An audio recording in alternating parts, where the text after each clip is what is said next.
let me keep it a buck with you. You might not be attracted to the man God has for you. Not initially, at least. Sis, what you said? Did you say not initially? Oh, sis, let's keep it a buck 1,000. Can we keep it a buck 1,000? Can I tell y'all what that look like? Okay, let me share with y'all what that look like. True story. Check in right quick. True story. So before my late husband, I was actually engaged to a whole nother guy. We're just gonna call him Dude for the sake of story. Right? So me and Dude was together like 3 years.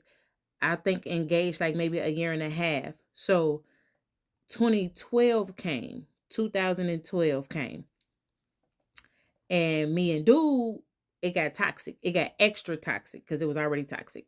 But at this point, it got physically abusive. Okay, like you can start to see it. Like now I got black eyes, now I got busted lips, stuff like that. I end up leaving Dude in January of 2012. I go to my mother's house. Shout out to all the parents, by the way, that always got their door open for their kids, no matter what's going on in your kid's life, with no judgment. You're the best. So, with that being said, I go live with my mom, right?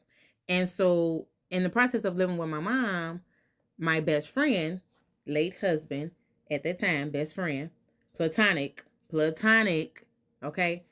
We're now back into communications with each other because at the time of my relationship with Dude, I cut myself off from the world. No cell phone, no social media. I stopped talking to my family members. And if you understand what abuse looks like, that is psychological abuse also plays a part in it. So moving on, me and my best friend, we're talking every day. I'm going through my healing journey. We're praying in the morning. We're checking in at lunchtime. We're praying at night. So Valentine's Day come.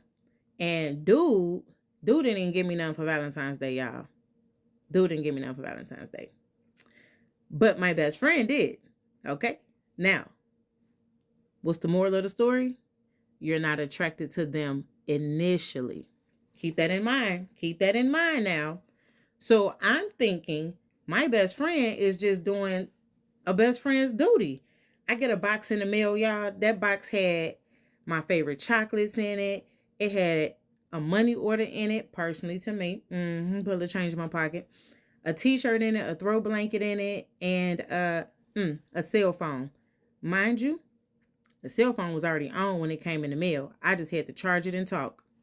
But let's move on with the story. So a week after Valentine's Day, my best friend had a conversation with my mom. I didn't know what the conversation was, not really too much even to this day, because it's really not my concern. But just stay with me. Then me and him have a conversation. Now, mind you, he's my best friend. We talk about everything.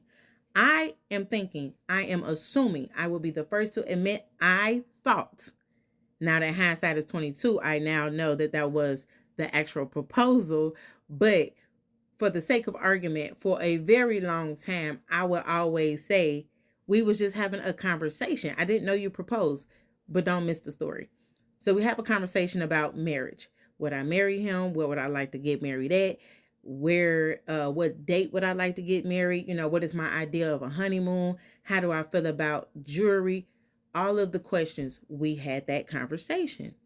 Well, let me say this, y'all. When God is in it, it happens like that. That March, mind you, I left in January. Valentine's Day came. Now we're in March. Boom, boom, boom. We were married.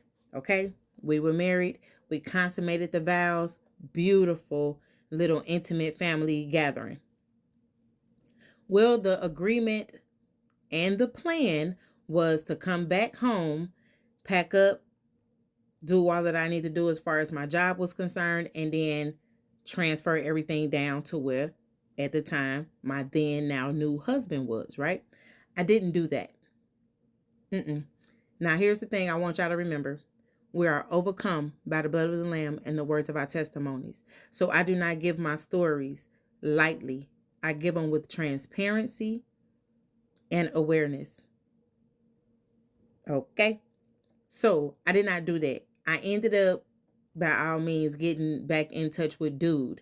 And so I'm thinking, me, right? Me by myself. I'm thinking, okay, dude gonna do right. Like, okay, you had enough time away, and not that I was against my marriage, but again, for the sake of argument, I was not mentally prepared for what I was asking God for, because I had not completely healed. Got to keep all of that in your mind. So, from March to August, I'm dealing with dude. In the meantime, in between time, I didn't stop talking to not only my now husband, but my best friend. I didn't stop talking to him. I didn't cut him off because I'm like, nah, I'm back talking to dude, right? Like, da da da.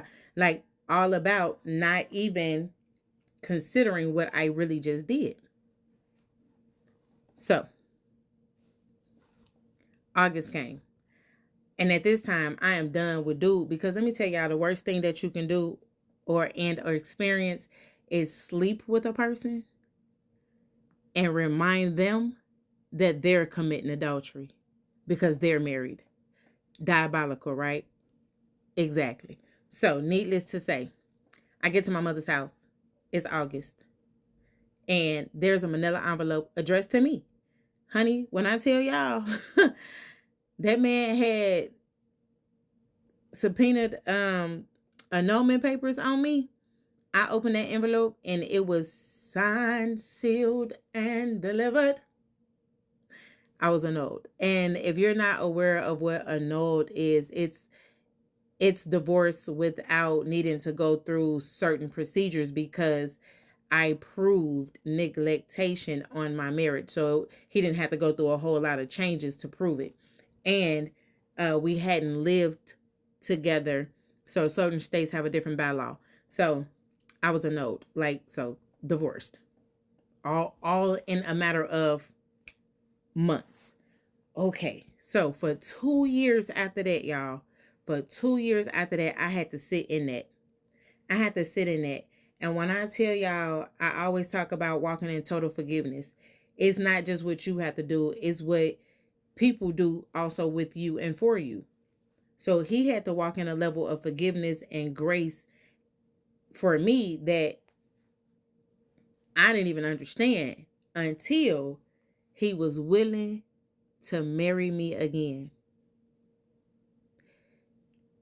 And when he decided that, when I tell y'all, I saw everything. I saw everything in that man. I saw the light. Baby, that man was fine to me. I'm talking about big fine. I'm talking about who, what, everything. And the process thereof, even in that, was learning to love without what I wanted, but learning to love with what God wanted for me. That's the part we always miss. We always say, well, you never really get what you want. You get what you need. As true and not true. Because let me tell you what will happen. God will allow you to get what you want so that you understand and so that you learn it's not what you need. And that was what I had to learn. Surely, you're never attracted to what you need, because what you need, it don't look like what you want. We be wanting cakes and pies, but we need vegetables and fruits. That's all I'm saying. Progress of a Widow, lifestyle, and podcasting.